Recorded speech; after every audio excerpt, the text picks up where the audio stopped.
can wear it as long as they want. So it's like Netflix in that way, is that you can keep it until you get bored of the pieces. Just our daily operations, the scale is pretty large. Every day we receive from 100 to 300 shipments. That's about 700 pieces of jewelry that we have to check back into inventory, sterilize for the next customer, and clean up. And then the same, we ship outbound. So every day we're shipping between 100 and 300 packages to our customers. Over 1,000 pieces of jewelry that we're processing through the office here every day. At Roxbox, for a long time, I was the only engineer here and the only dev. So it was necessary that I have to be able to communicate different technical constraints and different parts of the engineering world to people who weren't engineers.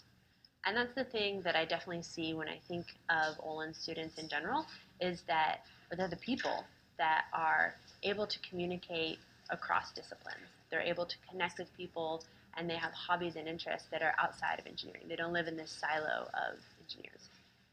The skills from working in a team are just so applicable here. And there are all these different components about someone that make someone good at working in a team.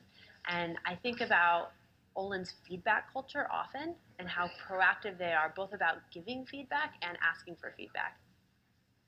When you're working in an early stage startup as a founder or as an employee, so much of that is doing things that you've never done before, and I think that that's the thing that Olin really prepared me to deal with.